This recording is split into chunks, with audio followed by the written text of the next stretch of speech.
Hey guys, tonight we begin with a very old pile of rocks. A truly unreasonable pile of rocks, honestly.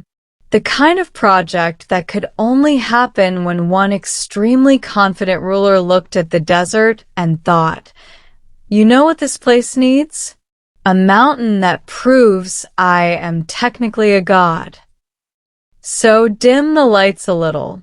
Maybe grab a blanket. Settle into whatever sleeping position your spine will tolerate tonight. And let's slowly wander back into ancient Egypt, where the kings were divine, the workers were sunburned, and absolutely everyone was pretending this entire pyramid situation made perfect sense. Tonight, we drift through the long and dusty corridors of the Great Pyramid of Giza.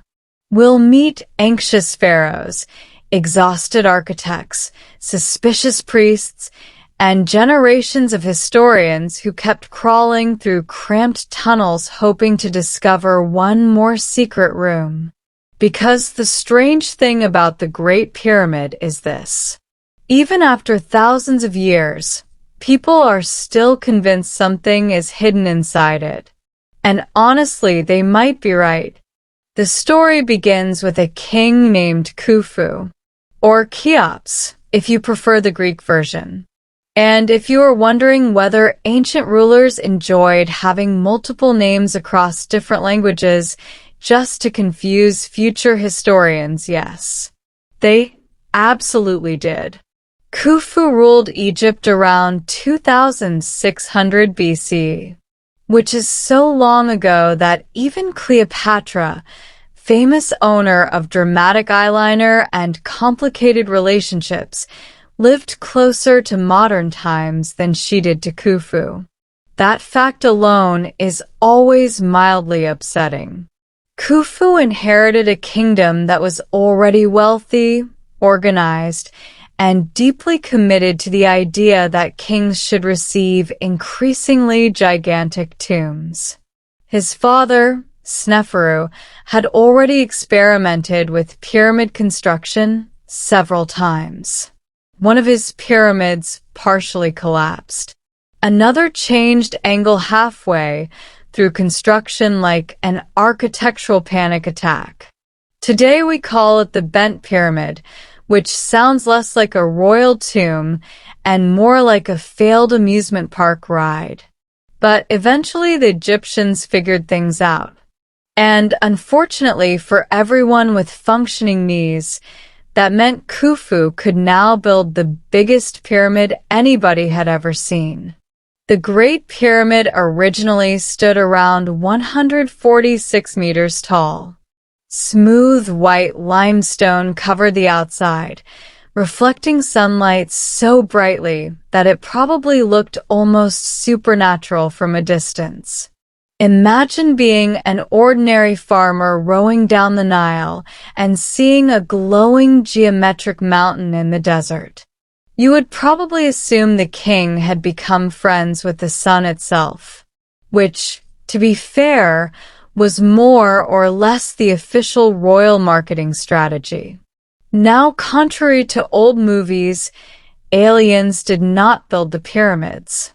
This disappoints some people enormously, but the actual explanation is somehow more impressive. Tens of thousands of workers organized with astonishing efficiency dragged, lifted, carved, measured, and positioned millions of stone blocks with relentless precision. Human beings built this thing. Sweaty, tired, probably very sarcastic human beings. Archaeologists have found evidence that many workers were skilled laborers rather than slaves. They had housing, bakeries, medical care, and organized labor crews with surprisingly cheerful names. One crew may have called themselves the Friends of Khufu, which feels oddly wholesome for a workforce hauling multi-ton stones across blazing sand. Like construction workers wearing matching softball jerseys while building eternity. And eternity, was exactly the point. The pyramid was not simply a tomb. It was a resurrection machine. Ancient Egyptian kings believed death was less of an ending and more of an extremely bureaucratic transition process. The soul had multiple parts. The body needed preservation. Offerings had to continue forever. Priests needed instructions. Spells had to be recited properly. Basically, dying as a pharaoh required an administrative department. Inside the Great Pyramid, narrow passages climbed upward through massive stone chambers. Everything had symbolic meaning. The king would ascend to the heavens. He would join the gods. He would become eternal. Or, at minimum, he would spend several thousand years confusing archaeologists. Now, one thing immediately bothered later explorers. For the largest pyramid ever built, the interior seemed strangely empty. There was the king's chamber, the queen's chamber, which probably never contained a queen, the grand gallery, which looks dramatic enough to trigger immediate back pain just from viewing it, and then not much else. No giant treasure rooms. No elaborate painted walls. Compared to later royal tombs, the Great Pyramid felt oddly restrained, almost secretive, which naturally caused generations of people to become completely normal about it, meaning they lost their minds searching for hidden chambers. And this obsession started surprisingly early. Even in ancient times, tomb robbers were already crawling into pyramids searching for valuables. Humanity has always possessed an extraordinary ability to see sacred monuments and think, I wonder if there's money inside. By the medieval period, Arab explorers entered the pyramid through tunnels hacked directly into the stone. One famous figure, Al-Ma'mun, supposedly ordered men to dig through the structure in the 9th century. Imagine tunneling into a mountain using hand tools while inside an oven-hot desert. Very relaxing work environment. According to legend, the workers heard a strange noise during excavation. A stone had shifted somewhere inside the pyramid. They followed the sound and eventually broke into the internal passageways already hidden within the structure, which means one accidental falling stone completely altered the history of pyramid exploration. Honestly, ancient archaeology involved an alarming amount of random smashing. For centuries afterward, travelers squeezed through the pyramid's passages carrying torches, ropes, and extremely optimistic expectations. Many expected impossible discoveries, secret libraries, ancient technology, hidden wisdom from lost civilizations. Instead, they mostly found dust, cramped tunnels, and profound disappointment. Still, the mystery remained, because the pyramid kept behaving strangely. Measurements appeared uncannily precise. The structure aligned closely with true north. Tiny shafts pointed toward specific stars. And then there were the rumors about hidden voids. Now, human beings absolutely love hidden rooms. We love them irrationally. Tell someone a building contains a secret chamber, and suddenly they transform into an obsessed raccoon digging through walls at 2 a.m. The Great Pyramid became perhaps the greatest hidden room obsession in human history. Victorian explorers were especially enthusiastic about this. And Victorian people, generally speaking, had two favorite hobbies. 1. Discovering ancient tombs. 2. making absolutely wild assumptions about them. Some believed the pyramid predicted the future. Others thought it contained divine mathematical codes.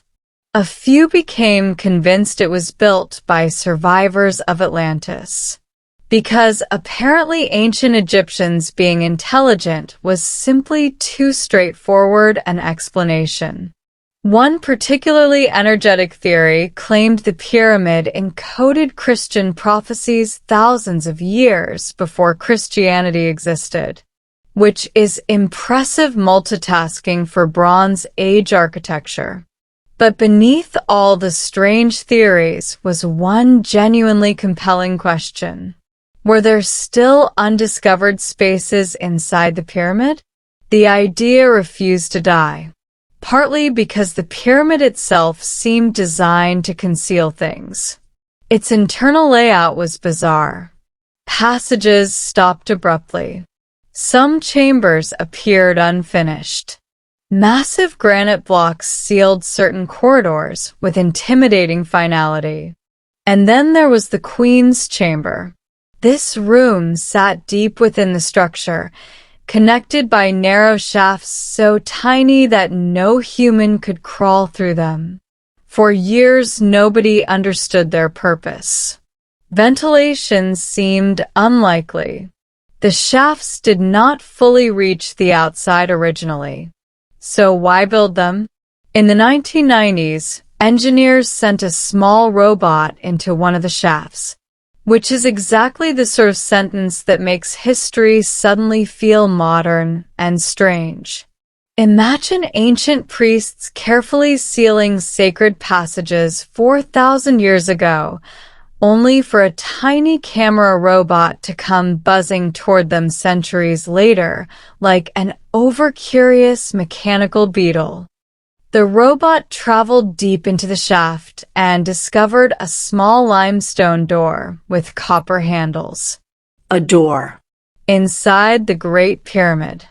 People immediately lost all emotional stability, because hidden doors inside mysterious ancient monuments tend to have that effect. Newspapers exploded with speculation. Documentaries became dramatic beyond reason. Music in these documentaries always sounded like the world was ending, even when the actual discovery was essentially small stone rectangle located. Still, it was genuinely fascinating. Another robot later drilled through the little door and discovered another chamber. And then another door beyond that. Ancient Egypt had apparently invented downloadable content.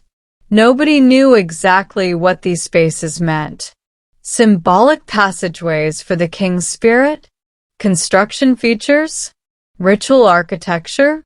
The uncertainty only deepened the mystery. And then modern technology made things even stranger. In 2017, scientists working with the Scan Pyramids project announced they had detected a massive hidden void inside the Great Pyramid using cosmic ray imaging. Which sounds fake, honestly, but it's real. Tiny particles from space pass constantly through Earth. Researchers measured how those particles moved through the pyramid, allowing them to detect empty spaces hidden within the stone. So yes, humanity used particles from outer space to investigate a 4,500-year-old tomb. History occasionally becomes science fiction when nobody is paying attention. The detected void appeared enormous, at least 30 meters long, and nobody knew exactly what it was. A hidden chamber? A structural space? An undiscovered corridor? The announcement reignited every pyramid theory imaginable. Some people calmly discussed archaeological possibilities. Others immediately concluded the void contained alien technology, forbidden knowledge, or possibly the remains of Atlantis again, because Atlantis somehow attends every historical conspiracy, like an uninvited dinner guest.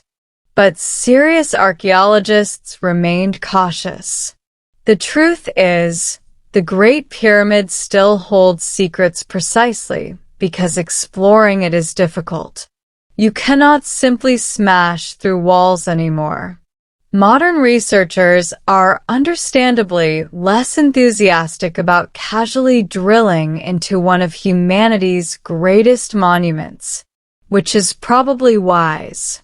Imagine surviving 4,000 years only to be damaged by a guy named Trevor with industrial equipment and excessive confidence. So the hidden void remains largely mysterious. And honestly, that uncertainty feels strangely appropriate, because the pyramid was always designed to overwhelm people, to confuse them, to impress them, to survive them. And it has. Empires collapsed around it. Languages vanished. Religions transformed. Entire civilizations rose and disappeared, while the Great Pyramid simply sat in the desert absorbing sunlight. Greek travelers stared at it in confusion. Roman emperors visited it. Napoleon supposedly spent time alone inside it, later refusing to describe the experience, which immediately guaranteed centuries of dramatic speculation. People assumed he encountered cosmic revelations, mystical visions, ancient secrets. More likely, he encountered heat exhaustion and profound claustrophobia. Still, the legend persisted, because the pyramid invites imagination. Its scale feels almost psychologically impossible. The passages are narrow and disorienting. The chambers hum with eerie acoustics. Even modern visitors often describe feeling strangely emotional inside. Not magical exactly, just deeply aware of time. You stand within stones placed by hands that vanished 45 centuries ago, and somehow the structure still exists. Meanwhile, most of us cannot keep a phone charger alive for 6 months. Let's float over now to another layer of this royal disaster of immortality, because Khufu himself remains oddly elusive. Despite building the most famous tomb on Earth, surprisingly little survives about him personally. There are very few statues, few inscriptions, almost no grand stories about his character. Some ancient writers portrayed him as cruel. Others barely described him at all. It is strangely ironic. A king built the largest monument in human history to preserve his legacy forever, and yet his actual personality dissolved into dust. All that remains with certainty is the pyramid. And perhaps that is the hidden chamber people are really searching for. Not treasure, not aliens, not lost technology.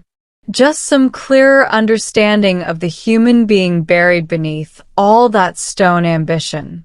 A man so obsessed with eternity that he transformed the horizon itself. And somewhere inside that impossible mountain, behind sealed passages and silent blocks, there may still be spaces no living person has ever seen, which is comforting in a strange way. The modern world often feels completely mapped and explained. But the Great Pyramid quietly reminds us that ancient history still contains locked doors, still contains unanswered questions, still contains darkness untouched for thousands of years. And honestly, that's pretty wonderful. Especially for a giant tomb built by a sun-worshipping monarchy with unlimited labor and absolutely no concept of moderation.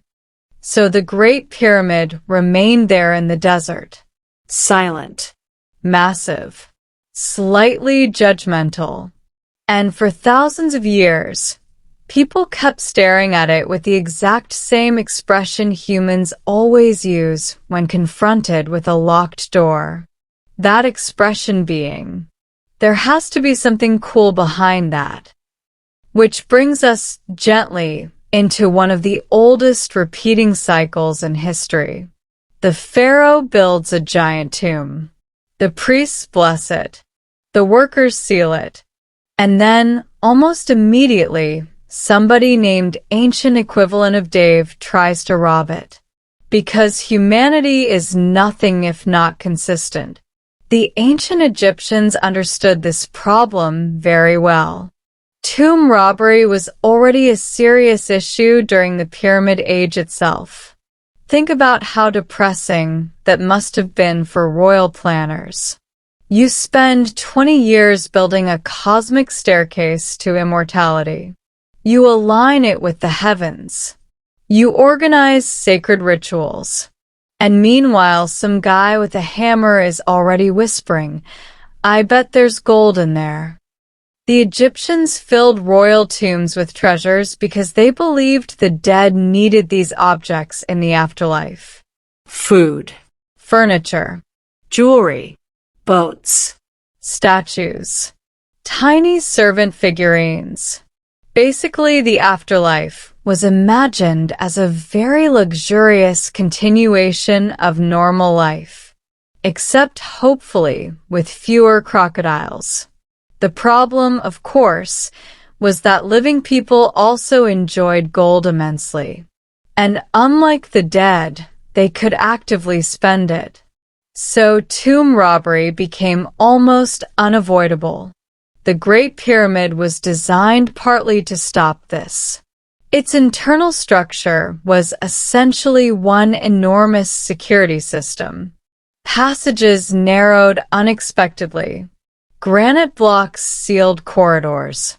Hidden entrances disappeared beneath polished limestone casing stones. The original entrance sat high above the ground and blended into the outer surface so effectively that later generations struggled to locate it. It was ancient Egyptian camouflage. Very expensive camouflage. Some historians believe false passages and blocked tunnels were intended to confuse robbers further, which means pyramid architects were not only engineers. They were also creating the Bronze Age version of an escape room, except failure ended with curses, suffocation, or being crushed by giant rocks. Very high customer dissatisfaction rate. And yet robbers still got inside. They almost always did. Because no matter how elaborate the security system becomes, eventually somebody figures out where the valuables are hidden. Especially when those valuables are buried beneath the most famous building on Earth. By the time later civilizations entered the Great Pyramid, Khufu's burial treasures were long gone. The king's sarcophagus remained in the king's chamber. Empty. No mummy. No golden mask. No royal jewelry. Just a lonely granite box sitting inside a chamber of polished stone, which honestly feels a little sad. The most powerful ruler of his age reduced to an empty room tourists shuffle through wearing sensible walking shoes. And yet the emptiness itself became part of the mystery, because some people wondered if the real burial chamber had never been found. Maybe the visible chambers were decoys. Maybe the true tomb remained hidden deeper inside. And suddenly, the hidden chamber theories returned once again, like raccoons climbing back into your attic. The thing about the Great Pyramid is that it encourages suspicion. Nothing inside it feels accidental. The ascending passage rises at a deliberate angle. The grand gallery stretches upward with dramatic precision. The king's chamber contains massive granite beams arranged to relieve pressure from above. Everything appears purposeful. So when archaeologists encounter unexplained spaces or strange architectural features, the temptation to imagine secret meanings becomes overwhelming. Take the so-called air shafts. For centuries, they confused everybody.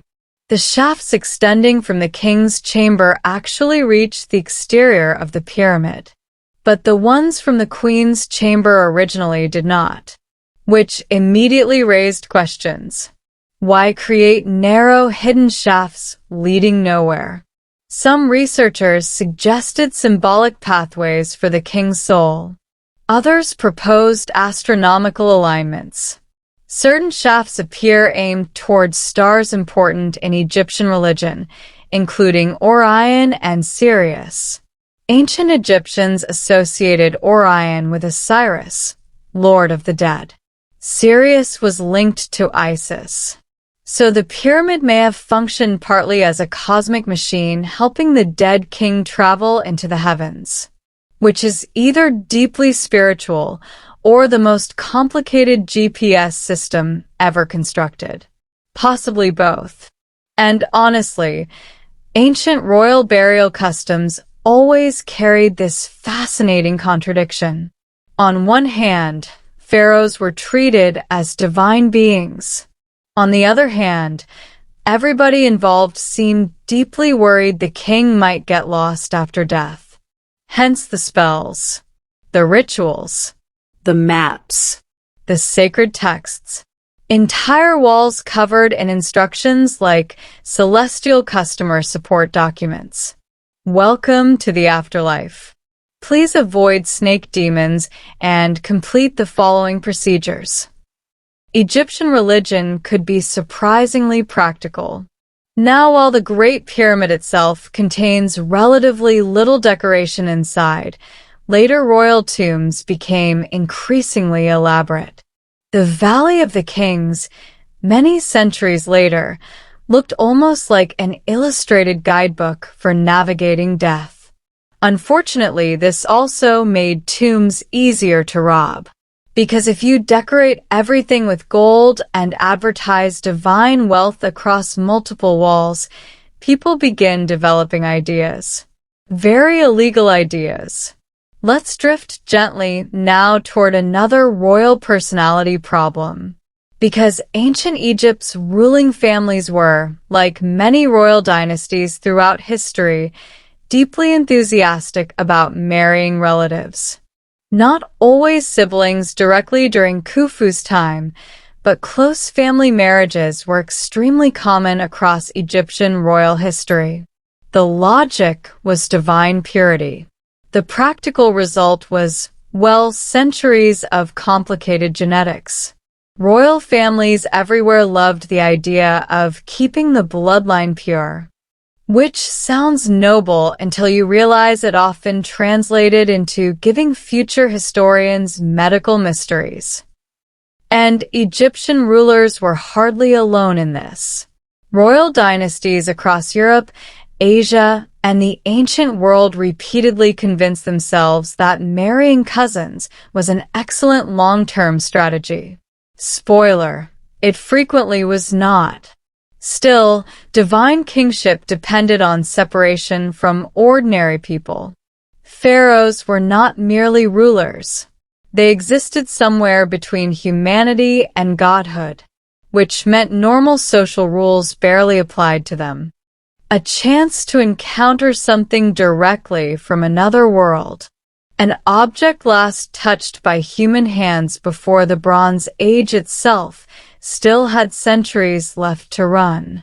That is difficult to comprehend. The Great Pyramid already feels ancient to us. But to the Romans, it was ancient. To Cleopatra, it was ancient. The monument has survived so long that history itself accumulated layers around it like desert sand.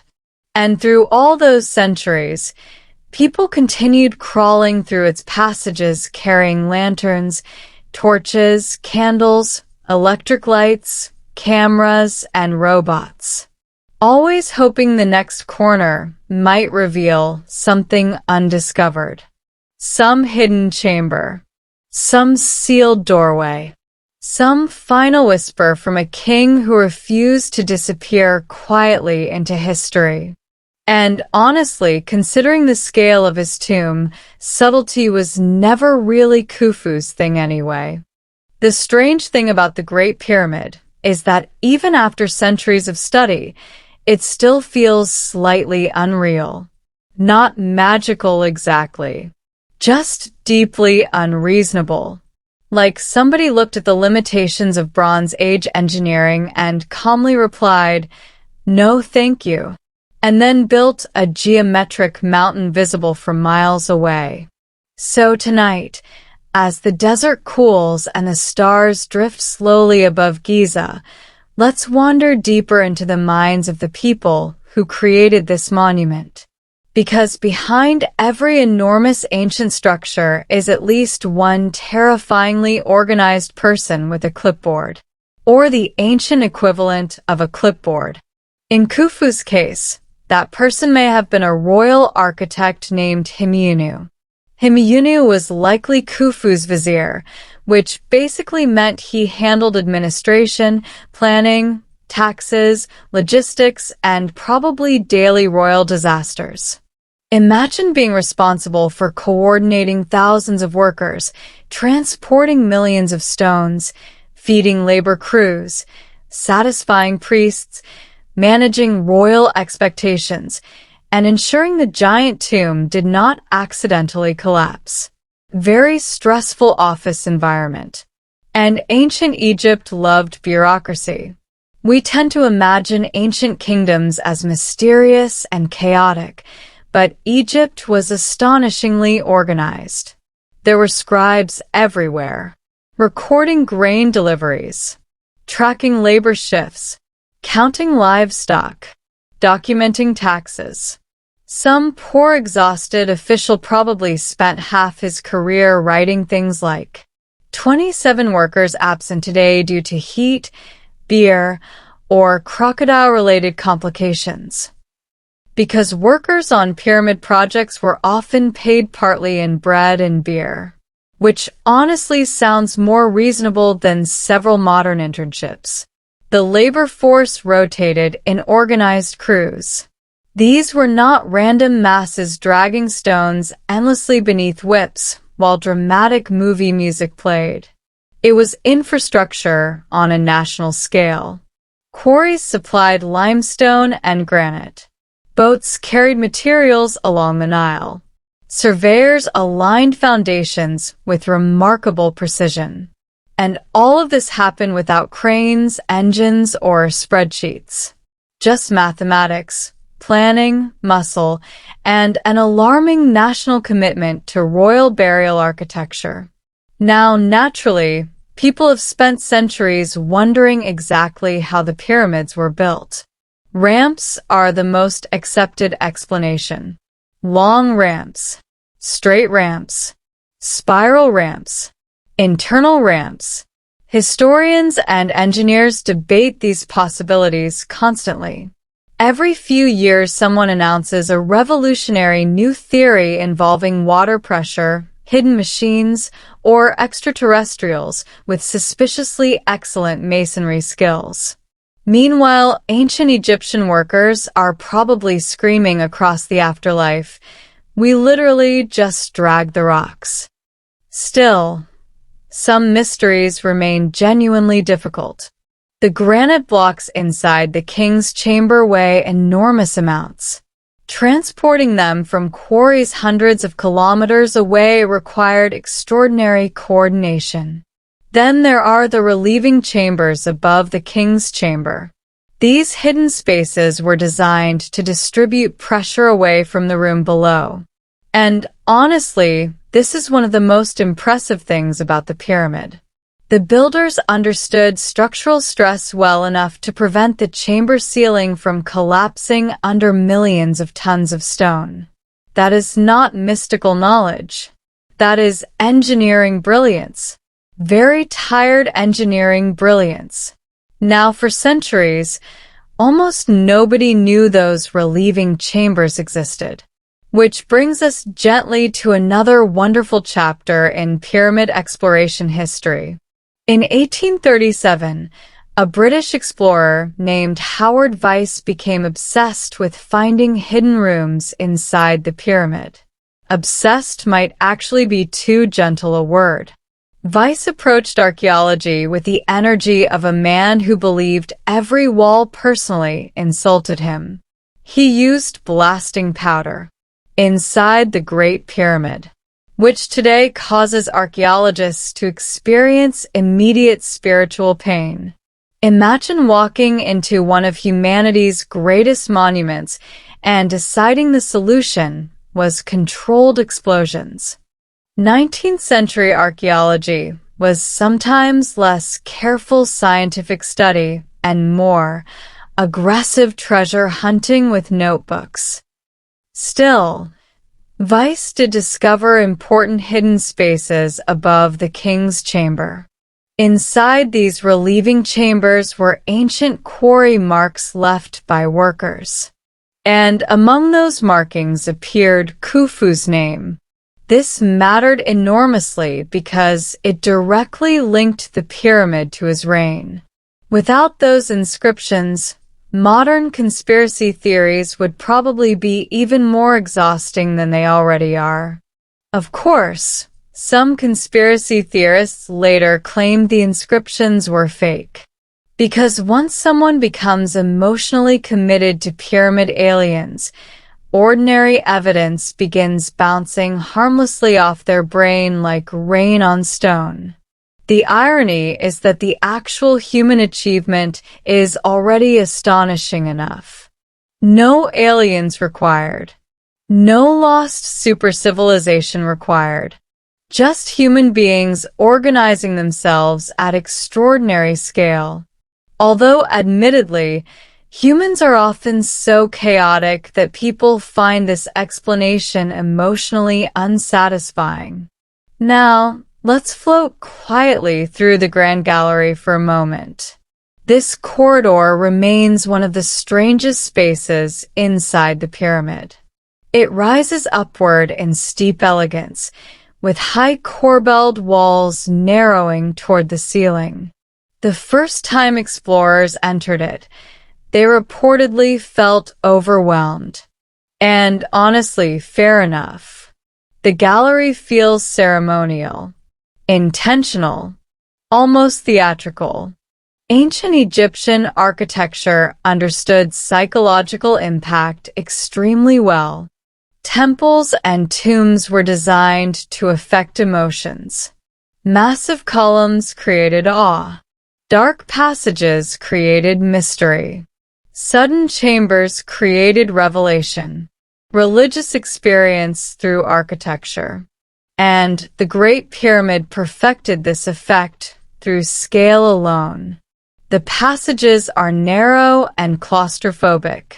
Then suddenly the Grand Gallery opens upward like the inside of a stone cathedral. After that comes the King's Chamber. Silent and stark. No decorations. No colorful paintings. Just granite blocks fitted together with incredible precision. Many visitors describe the chamber as strangely heavy emotionally. Not supernatural necessarily, just intense. Perhaps because your brain struggles to process the age of the room. Those stones were ancient before Rome existed, before Buddhism, before classical Greece.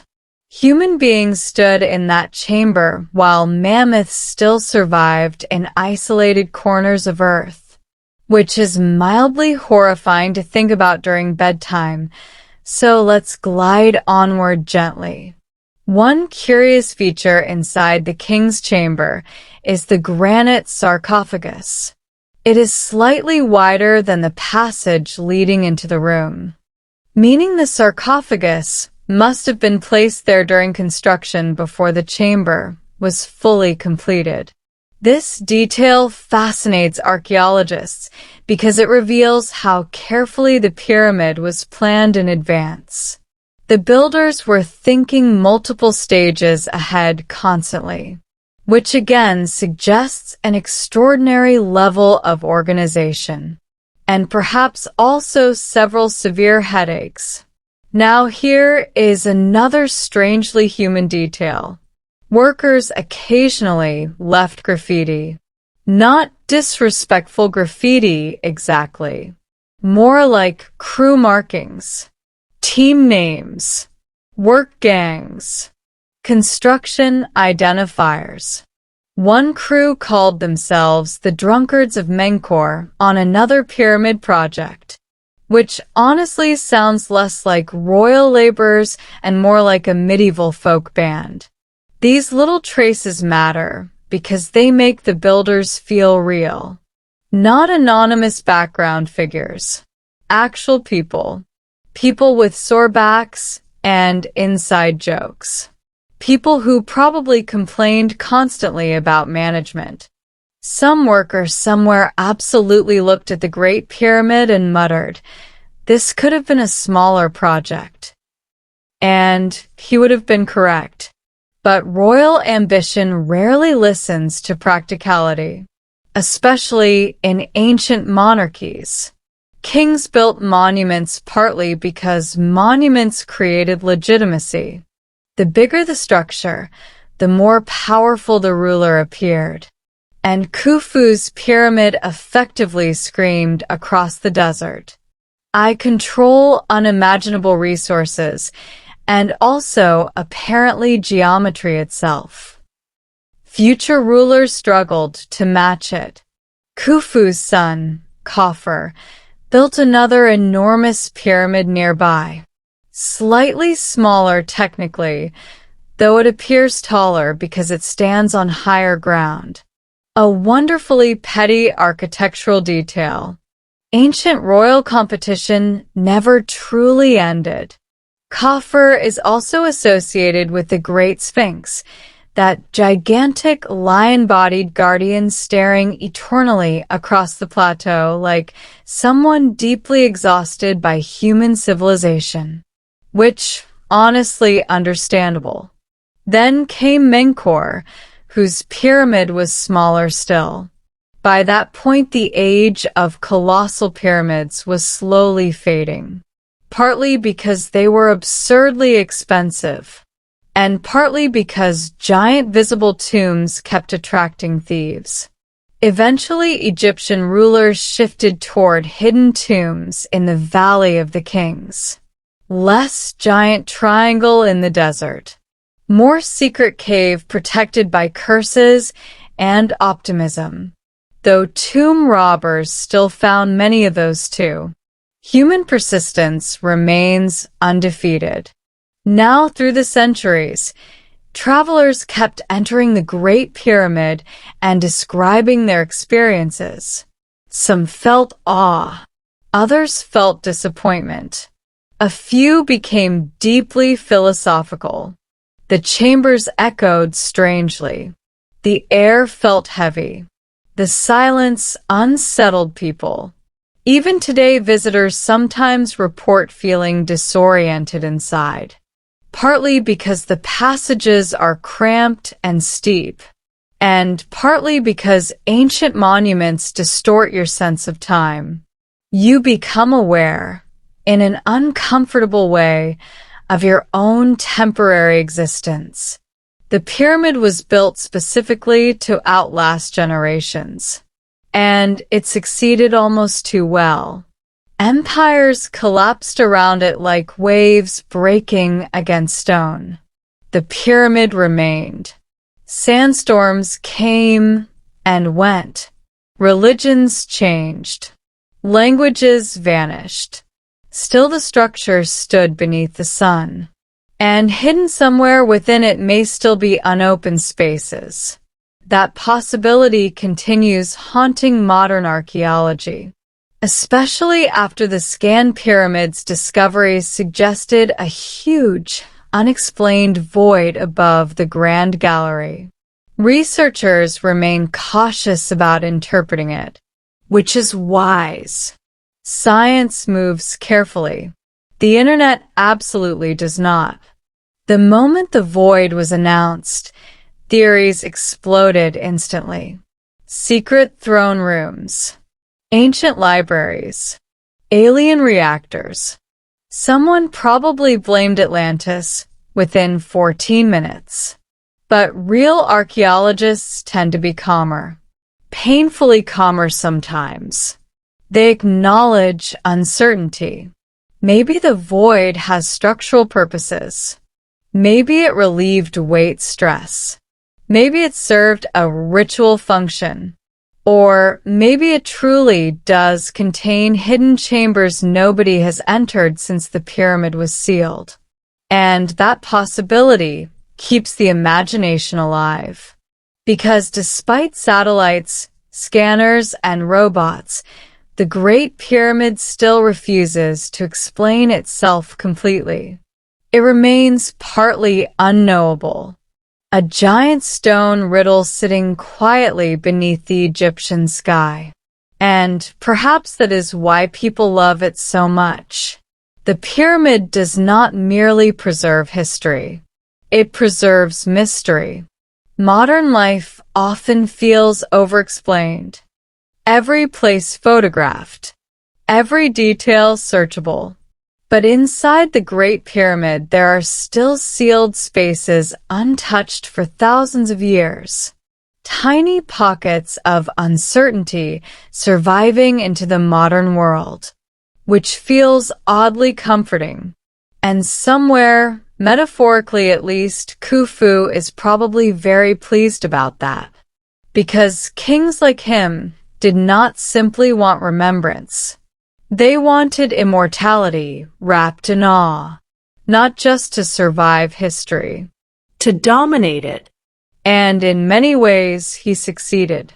4.5 millennia later, people still whisper about hidden chambers beneath the same ancient stones, still searching dark corridors, still arguing over mysteries, still crawling through the king's impossible mountain in the desert, hoping the next sealed passage might finally reveal one more secret. By the time the sun rose over Giza each morning, the pyramid workers were probably already exhausted. The desert light came fast, blinding and sharp across the limestone plateau. Thousands of people moved through organized routines. Stone cutters, boat crews, surveyors, priests, cooks, administrators. And somewhere in the middle of all this controlled chaos sat the central fact of ancient Egyptian civilization. One man was considered divine, which is a tremendous amount of pressure for anybody, honestly. Khufu was not simply a ruler giving speeches from a palace balcony. He existed at the center of religion, politics, agriculture, and cosmic order itself. The Egyptians called this order ma'at, balance, harmony, the proper functioning of the universe. The pharaoh helped maintain all of it. So if crops failed, or the Nile flooded poorly, or enemies invaded, the king's relationship with the gods suddenly became everyone's business. No stress there at all. And this divine role shaped everything about royal life. The king's body was sacred, his bloodline sacred, his words sacred, which sounds glamorous until you realize it also meant living inside a carefully managed ceremonial performance forever. Ancient kings rarely experienced normal life. Khufu probably grew up surrounded by servants, tutors, priests, guards, and court officials who treated him less like a child and more like a future cosmic administrator. Imagine never having a single awkward teenage phase because everyone around you immediately interpreted your mood swings as divine symbolism. You drop a cup at breakfast, and suddenly 3 priests are debating omens. Royal life in ancient Egypt was isolated in strange ways. Even affection inside royal families could become political. Children represented succession. Marriage represented alliances. Every relationship connected somehow to power and eternity. And yet beneath all the ceremony, these were still human beings. People who became ill. People who grieved. People who panicked about death. The pyramid itself exists because even god-kings feared disappearing. That fear sits quietly underneath the entire structure. Not openly. Egyptian royal culture projected confidence constantly. But think about the enormous effort involved here. Millions of stone blocks. Decades of labor. Astronomical alignments. Sacred rituals. All designed to solve one impossible problem. How do you survive death? The Egyptian answer was surprisingly comprehensive. First, preserve the body. Then preserve the name. Then preserve the soul through ritual. Add temples, priests, offerings, monuments. Basically create an eternal maintenance program.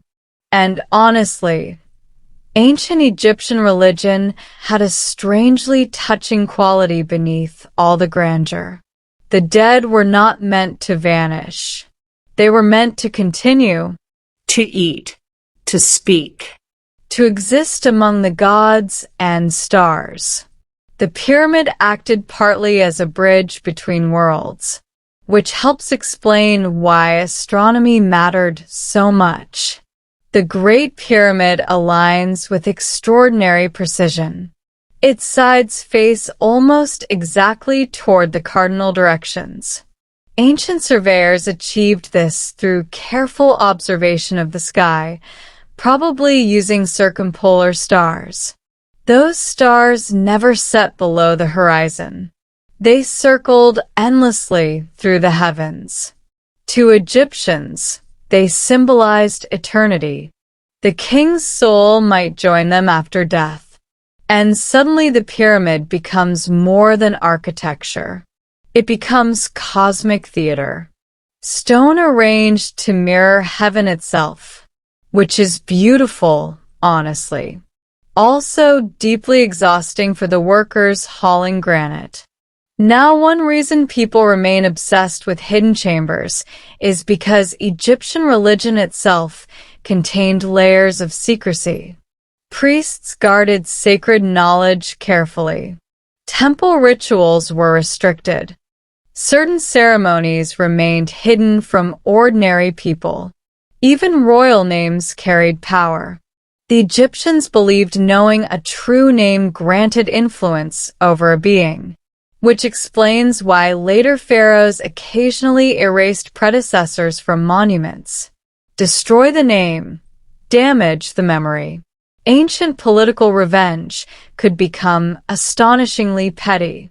One ruler would spend years carving another ruler's face off monuments simply because of family drama. Humanity truly never changes. But Khufu's name survived. Mostly because removing it from the Great Pyramid would require dismantling an actual mountain. A wonderfully inconvenient legacy. Now, despite the pyramid's grandeur, ancient Egyptians themselves did not endlessly continue building structures on this scale. The era of giant pyramids eventually faded, partly due to economics, partly politics, partly practicality. and partly because colossal monuments made terrible secret tombs. A hidden burial works poorly when visible from space. So later rulers moved toward more concealed royal tombs carved into desert cliffs.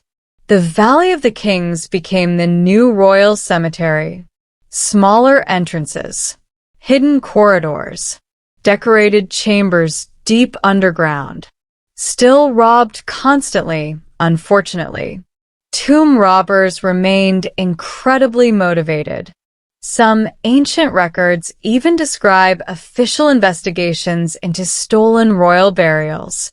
Imagine being the poor administrator assigned to explain that somebody stole the divine king's golden furniture. Terribly sorry, Your Majesty. It appears eternity has been looted. There is something darkly funny about the endless struggle between immortality and theft. Pharaohs tried everything. Curses, hidden chambers, massive stone plugs. Meanwhile, robbers kept showing up with tools and determination. The Great Pyramid may actually have lost its treasures relatively early. Some historians think robbers entered during periods of political instability not long after Khufu's dynasty ended. Because once central authority weakened, guarding royal tombs became much harder. And honestly, enormous visible monuments become vulnerable when governments collapse. History repeatedly demonstrates this. Empires rise confidently. Then a few generations later, somebody is stealing decorative metal off state buildings. Civilization is fragile like that. Still, the pyramid endured physically even after its sacred function faded. By Greek and Roman times, it had already become an object of wonder. Ancient tourists visited Giza much like modern tourists do. They stared upward. They complained about the heat. They probably purchased overpriced souvenirs from local vendors. Some experiences transcend history. Greek writers especially struggled to explain the pyramids. Herodotus visited Egypt centuries after Khufu's reign and recorded stories about pyramid construction. Some of his information was useful. Some was wildly inaccurate. Herodotus approached historical facts with the confidence of a man who never anticipated footnotes. Still, his writings helped preserve ancient traditions about the pyramids. He described immense labor forces and enormous logistical effort. And although historians debate many details, one thing remained obvious to everyone who saw Giza. The pyramids were astonishing. Even ruined and stripped of their outer casing stones, they dominated the landscape. Originally, though, the Great Pyramid would have looked even more surreal. Smooth white limestone covered its exterior. A capstone likely gleamed at the summit. Under sunlight, the structure probably shimmered brilliantly against the desert sky. Imagine approaching that across the Nile in a wooden boat. It must have felt almost unreal. No wonder ancient people attached spiritual meaning to it. The pyramid did not merely house royal power. It displayed it physically, and perhaps psychologically too, because giant monuments affect human emotions in peculiar ways. They make us feel small, temporary. The Great Pyramid especially creates this sensation because it has lasted so absurdly long. You can place entire civilizations inside its lifespan. When Khufu's pyramid was new, Stonehenge had barely begun. The Trojan War still belonged to the distant future. Rome did not exist. And somehow the structure remains standing today, while countless later kingdoms disappeared completely. That endurance gives the pyramid an almost supernatural reputation, not because it is magical, but because permanence itself feels magical to humans. Most things decay. Wood rots. Metal rusts. Cities collapse. Yet the pyramid remains. Weathered, damaged, stripped, explored, photographed endlessly, but still there. And still partially mysterious. Now, modern archaeology continues trying to understand the hidden spaces inside it without causing damage. Tiny robotic probes explore shafts barely wide enough for equipment. Scanners map internal density variations. Researchers debate interpretations carefully. It is slower than 19th century archaeology, certainly. Far fewer explosions. Which is probably for the best. The hidden void discovered above the Grand Gallery remains especially intriguing. Some experts suspect it may reduce structural pressure. Others wonder whether additional chambers exist nearby. At the moment, uncertainty continues. And uncertainty drives fascination beautifully, because humans love unresolved mysteries, especially ancient ones, especially giant ancient ones in deserts. The Great Pyramid sits at the perfect intersection of history, death, astronomy, religion, engineering, and obsession, which means every generation reinvents it slightly. Victorians imagined mystical prophecies. Modern conspiracy theorists imagine lost technologies. Internet forums imagine literally everything. Meanwhile, archaeologists continue carefully measuring stone corridors while trying not to scream with excitement every time a scanner reveals a new anomaly. And honestly, that quiet excitement is understandable. Imagine discovering a hidden room untouched since the Bronze Age. No modern fingerprints. No electric light ever entering. Just sealed darkness waiting beneath millions of tons of stone. That possibility feels almost dreamlike. And perhaps that is why the Great Pyramid remains emotionally powerful in ways other monuments are not. It still contains absence, unknown spaces, unanswered questions. Modern life rarely allows mystery to survive intact. But the pyramid still guards some of its secrets stubbornly, like Khufu himself refusing to fully leave the stage, which feels fitting for a king who built eternity out of limestone and ambition. And somewhere beneath those ancient stones, hidden behind passages and silence, there may still be chambers no living person has ever seen. Quiet little pockets of untouched history, waiting patiently in the dark while the desert wind moves softly over Giza above them. Night in the Egyptian desert arrives quietly. The heat fades slowly from the stone. Wind drifts across the plateau, and the pyramids become silhouettes against the stars, sitting there exactly as they have for thousands of years. Patient, still, mildly intimidating.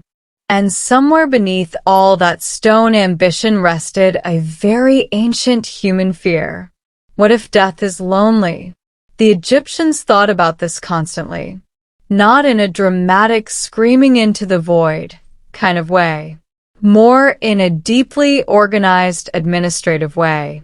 They prepared for death the way anxious travelers prepare for international flights. Lists, instructions, emergency supplies, backup plans. The afterlife required preparation, and no one prepared harder than royalty. For a pharaoh, death was not simply personal. It was cosmic. The king transformed after death into something divine and eternal, linked forever with the gods and heavens. At least ideally. But ancient Egyptians also understood that eternity could go very wrong if proper rituals failed. Hence the tombs, the priests, the preservation techniques, and, of course, the mummification. Now, mummification sounds glamorous in documentaries narrated by men with extremely serious voices. But in practice, it was a deeply strange process involving organs, oils, linen, and an alarming amount of patience. The Egyptians believed the body needed preservation because the soul remained connected to it. Destroy the body, and eternal survival became much more complicated. So embalmers developed increasingly advanced techniques over centuries. Internal organs were removed carefully. The body dried using natron salts, then wrapped in linen with astonishing precision. The brain, famously, was often removed through the nose, which remains one of the least relaxing facts in human history. The heart, however, usually stayed inside the body because Egyptians considered it the center of intelligence and emotion. Meanwhile, the brain apparently received very little respect. Ancient humanity really looked at the organ responsible for thought and said, probably unnecessary. Now imagine the emotional atmosphere surrounding a royal death. Priests chanting rituals, servants preparing burial goods, officials managing succession politics before the body was even fully wrapped. Because despite all the sacred symbolism, royal funerals also involved practical concerns. Who inherited power? Would rival factions emerge? Would the transition remain stable? Every dead king created opportunity, and royal courts throughout history were basically pressure cookers wearing jewelry. Behind ceremonial dignity lurked constant anxiety, especially in dynasties obsessed with bloodlines. Khufu's family almost certainly dealt with succession tensions like every royal household ever. Multiple wives produced multiple sons. Different branches of the family gained influence. Everyone smiled politely during rituals while mentally calculating inheritance possibilities. The ancient world ran partly on ceremonial pageantry and partly on quiet resentment. A very durable political system. Now, the Great Pyramid itself may have functioned not only as a tomb, but as part of a larger sacred complex. Temples surrounded the site. Causeways connected structures. Priests performed rituals maintaining the king's cult after death, because the dead pharaoh still required offerings. Food, prayers, Ceremonies. The king's spiritual existence depended partly on continued remembrance, which creates another strangely emotional aspect of Egyptian religion. Memory itself became sacred. To speak the dead person's name was to help preserve them. Erasure was terrifying. This is why later rulers sometimes attacked the monuments of rivals. Destroy the statues. Remove the inscriptions. Erase the name. It was political revenge aimed directly at eternity. Imagine hating someone so much you try to cancel them from the afterlife. Ancient monarchies truly committed to drama. Yet despite all this obsession with permanence, the royal dead often suffered indignities anyway. Tombs flooded. Burials were robbed. Mummies damaged.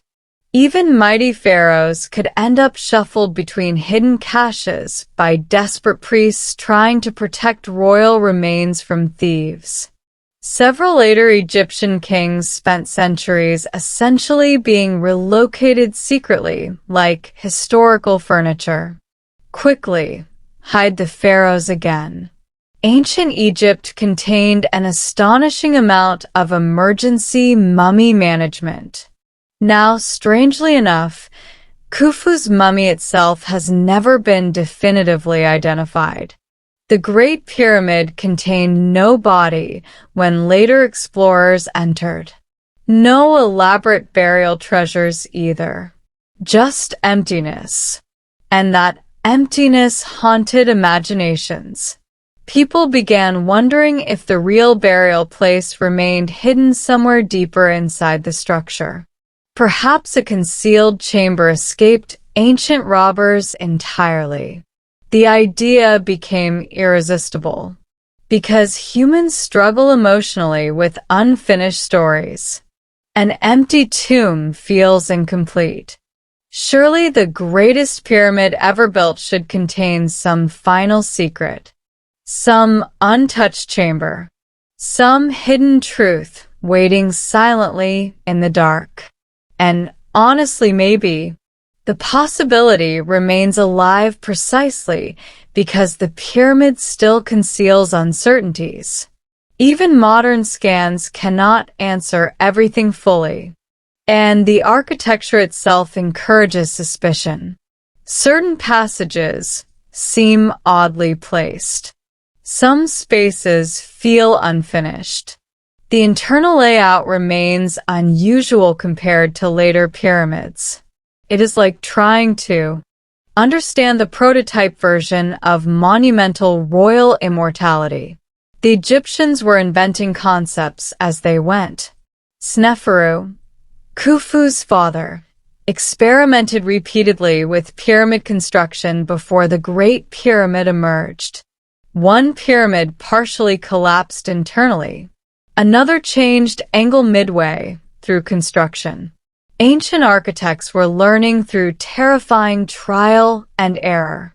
Imagine supervising a giant stone monument while quietly realizing basic geometry might destroy the project.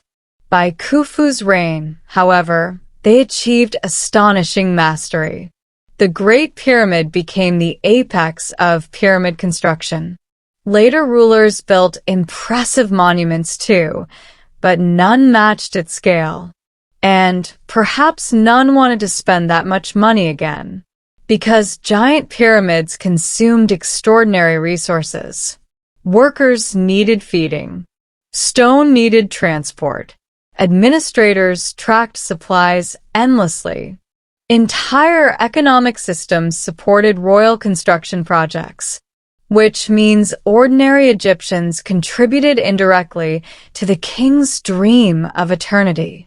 Farmers growing grain along the Nile probably had mixed feelings about this arrangement. Yes, divine ruler, your cosmic resurrection sounds wonderful. However, we are carrying rocks again. Still, pyramid construction also provided employment and reinforced national unity during flood seasons when farming paused. The state organized labor efficiently. And despite older myths, evidence suggests many workers took pride in their roles. Worker villages near Giza contained bakeries, breweries, and medical facilities. Some laborers even received treatment for injuries. Not exactly luxurious conditions by modern standards, obviously, but far more organized than old cinematic depictions of endless slave misery. The real story is more complicated and more human, which tends to be true of history generally.